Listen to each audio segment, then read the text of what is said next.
মূলধ্বজা উত্তোলক প্ৰভজনা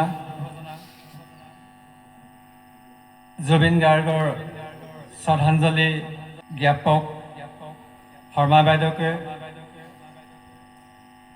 প্ৰমুখ্য কৰি ভক্তপ্ৰাণ বাপ বৈষ্ণৱ আমি ৰূপালী জয়ন্তী বৰ্ষৰ শ্ৰীমন্ত শংকৰদেৱ সমিতিৰ মদাৰখাট শাখাৰ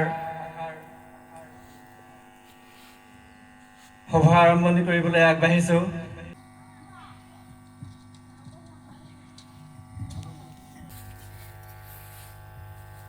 কৃষ্ণ হৰি ৰাম।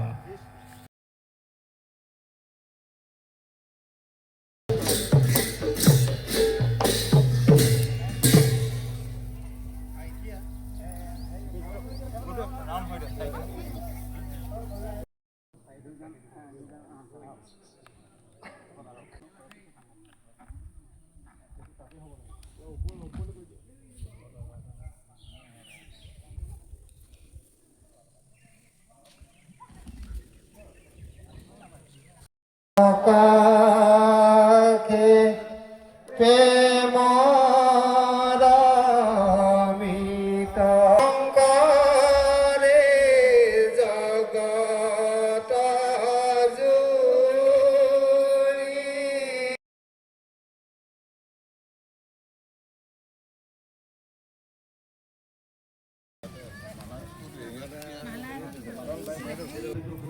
তেখেতৰ যি কালজয়ী সেই কালজয়ী গীতেৰে আমি তেখেতক সমদোৱাভাৱে শ্ৰদ্ধাঞ্জলি জ্ঞাপন কৰিবৰ কাৰণে আগবাঢ়িছোঁ। গতিকে সকলোকে পৰিৱেশন কৰাৰ প্ৰাক মুহূৰ্ততে আমাৰ সন্মানীয় শ্ৰীযুক্তা অনিমা বৰঠাকুৰ শৰ্মা বাইদেউক তেখেতৰ বক্তব্য আগবঢ়াবৰ কাৰণে অনুৰোধ জনাইছোঁ। যথোচিত জ্ঞান পুষ্প নৰহ বাৰ্তালাপে জ্ঞানঞ্চল তৎস্থানে পবিত্ৰায়। যি ঠাইত জ্ঞানী লোকসকলে ধৰ্মৰ আলোচনাই হওক বা জ্ঞানৰ আলোচনাই কৰে সেই স্থানেই অতি পবিত্ৰ অনুষ্ঠান। এই স্থানত উপস্থিত হোৱা সুধীবৃন্দ, শ্ৰদ্ধাৰ আইসকল, বাপসকল আৰু সৰু সৰু ছাত্ৰ ছাত্ৰীসকল, আমি যিমান দিন যি অনুষ্ঠান নাপাতিছোঁ সকলোৰে আগত আমাৰ অতি মৰমৰ কিংবদন্তি জুবিন গাৰ্গৰ এবাৰ স্মৰণ নকৰাকৈ আমি কোনো অনুষ্ঠান পাতিব পৰা নাই। অকল মদাৰখাট বা অসমেই নহয়, অসমৰ বাহিৰতো তেনে কাৰ্যসূচী চলিছে। আমি এটুকুৰা হীৰা হেৰুৱালোঁ। যি হীৰা জন্মস্থান নিৰ্দিষ্ট নাছিল, কয়লাৰ মাজতেই হীৰাৰ জন্ম হৈছিল। যি হীৰাক তাৰ পৰা উলিয়াই আনিব পৰাটো ডাঙৰ কথা, আৰু সেই হীৰা কয়লাৰ মাজত থাকিলেও কেতিয়াও আমি হীৰাক কয়লা বুলি ভুল কৰা নাছিলোঁ। আৰু হীৰাৰ যি উজ্জ্বলতা, হীৰাৰ যি কৰ্ম, সেই কৰ্মই তেওঁক সুন্দৰ কৰি পৃথিৱীত মূল্যৱান কৰি থৈছিল। সেই হীৰাৰ মূল্য আৰু কয়লাৰ মূল্যৰ তুলনা কেতিয়াও কৰিব নোৱাৰি। আমাৰ জুবিন গাৰ্গৰো যি দি থৈ গ'ল, যিখিনি কৰি গ'ল অতি কম বয়সতে, মাত্ৰ 52টা বছৰ। চাবলৈ গ'লে খেলি ধূলি ডাঙৰ হওঁতে আধাখিনি গুচি গ'ল। যিমান দিন বয়সৰ দিনৰ হিচাপে হ'ল তাতোতকৈ অধিক তেওঁ সৃষ্টি কৰিলে। ধৰ্মৰ ফালৰ পৰা মহাপুৰুষ শংকৰদেৱৰ বৰগীতৰ পৰা আৰম্ভ কৰি হিন্দী, ইংৰাজী একোৱেই বাকী নথলে তেওঁ গীতৰ মাজেৰে সামৰি লৈ অসমক পৃথিৱীক মোহিত কৰিবৰ কাৰণে। এনে এজন ব্যক্তিক আমি জীয়াই ৰাখিবলৈ উঠি অহা প্ৰজন্মই তেখেতৰ যি গীত মাত, তেখেতৰ যি সৃষ্টি, তাৰ ব্যাকৰণৰ পৰা যাতে এখোজো আঁতৰি যাব নোৱাৰে, তাৰ কাৰণে আজিৰ দিনটোত প্ৰতিজ্ঞা কৰিবলগীয়া হৈছে।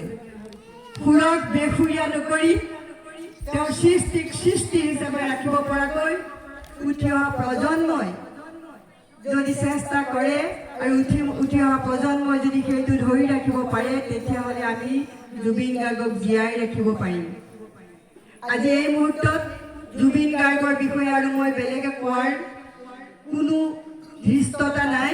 সকলোৰে মুখে মুখে জুবিন গাৰ্গ বা জুবিন গাৰ্গৰ বিষয়ে জ্ঞাত। যি কি নহওক আজি এই মুহূৰ্তত এনে এজন ব্যক্তিক শ্ৰদ্ধা নিবেদিবলৈ পাই সুখী হৈছোঁ আৰু লগতে এই অনুষ্ঠানটি ৰূপালী জয়ন্তী বৰ্ষৰ কাৰ্যকৰী কমিটিকেই হওক বা এই ইয়াত থকা ব্যক্তিসকলেই হওক মোক এইকণ সুবিধা কৰি দিয়াৰ বাবে আপোনালোকৰ মাজত মোকো স্থান দিয়াৰ বাবে আপোনালোক সকলো তেনেকৈ মোৰ শ্ৰদ্ধা নিবেদন কৰিছোঁ আৰু মোৰ অন্তৰৰ পৰা অভিনন্দন জ্ঞাপন কৰি মোৰ সশ্ৰদ্ধ প্ৰণাম আপোনালোকলৈ যাচি বক্তব্য দীঘলীয়া নকৰি মোৰ বক্তব্য সামৰণি মাৰিছোঁ। মায়াবেরি রাতের বুকু দেখা ভালো তোমার ছবি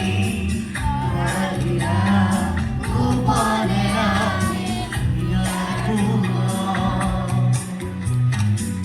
তুমি যেমন খুকান মারা নিয়রণে চেষ্টা তোমার আমি